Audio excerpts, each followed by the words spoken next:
Hello and welcome to week 11 in cultural anthropology. And we're going to be doing chapter 15, which is called simply performance. And there's sort of two things we're going to be looking at. One is the anthropological view of performances of culture. Way fun.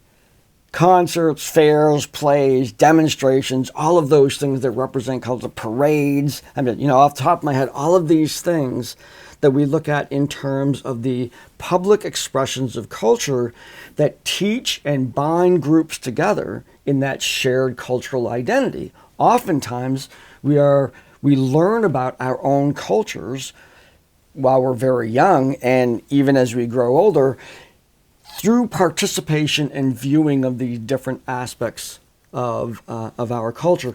And you'll see everything. Let's say I'm kind of thinking all the time usually of music concerts, but you have everything from the bar band all the way up to the symphony.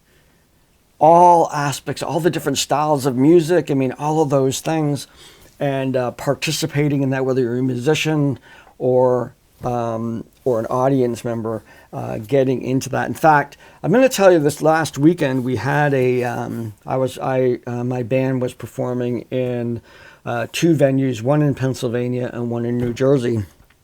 And the venue in New Jersey was a beautiful, beautiful theater for plays and movies. It had a really large stage, and we had a really, really appreciative audience and very good sound and all that. And in discussing, we tend to hang out on the stage after the show and discuss things with the audience members who are staying around and shaking hands and high fives and doing that kind of thing.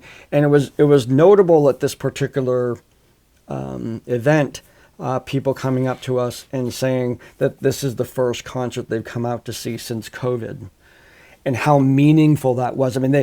We didn't arrange it that way, but they just had not only an appreciation for the art that they saw in our performance, but also that we represented their return to this important thing that people do of going out and enjoying cultural events.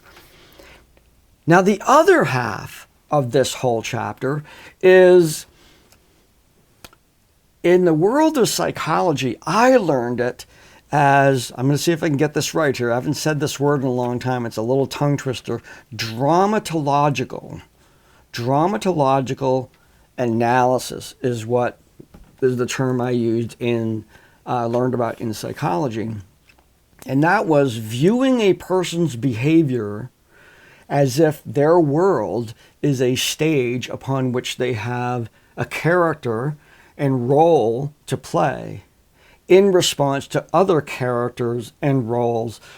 Sort of a very sociological part of examining human behavior. And, Shakespeare said it, all the world's the stage, and we are merely players, performers and portrayers.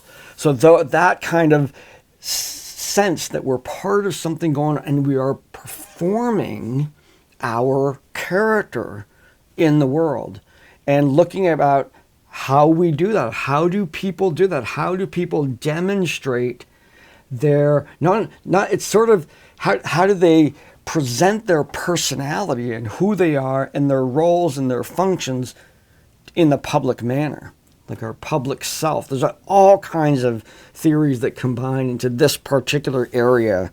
And it's just a very, very rich aspect of this chapter. Covers two very, very important and very rich aspects of our lives: the performance of culture itself through festivals, and I'm having you do another field trip here.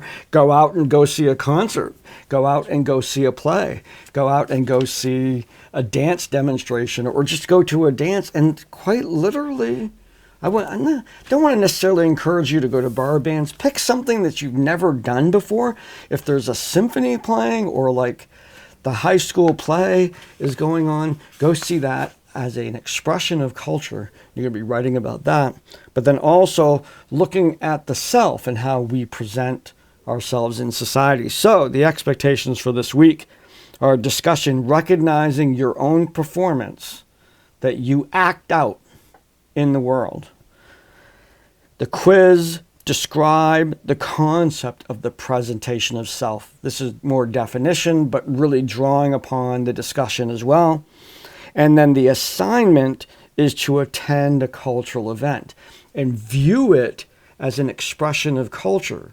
What norms, values, and expectations are being expressed, what characters, what stories are being told, what history is being told, where does it fit in terms of high or low culture, what is the meaning behind it, on and on, doing that deep analysis. You folks have been doing really well on the deep, so keep it going for this one.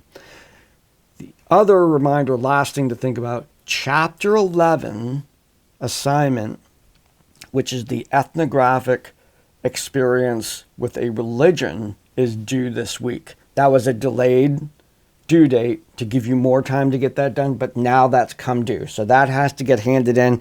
So it's a big week. There's a discussion quiz, Chapter 15 assignment, and then Chapter 11 assignment. Now, just like I'm flexible with the due dates here, if you have an event that you would really like to go to, but it's not until next week or something like that, get in touch with me. I'm okay with delaying the Chapter 15 assignment if you can pick a good event that you're really interested to kind of stretch and explore yourself. There's all kinds of things going on. The sun is out. Things are starting to wake up. Should be able to find some things to go to and share them. If you wish to share with the rest of the class the things that you're going to, maybe you can meet up and make an event out of it. You know, we're here for anthropology class, and then go out for a couple drinks after and socialize and make a good fun time of it. So feel free to connect with each other in terms of events that you want to go to. If we were playing, I would tell you to all go to my concert. I'd be selfish about that, but we're not. So, not here. So, this is a great content here. I'm looking forward to the deep conversations, and I hope you have a great week. And I hope you're equally excited about this particular chapter. I've been looking forward to it all semester. Take care.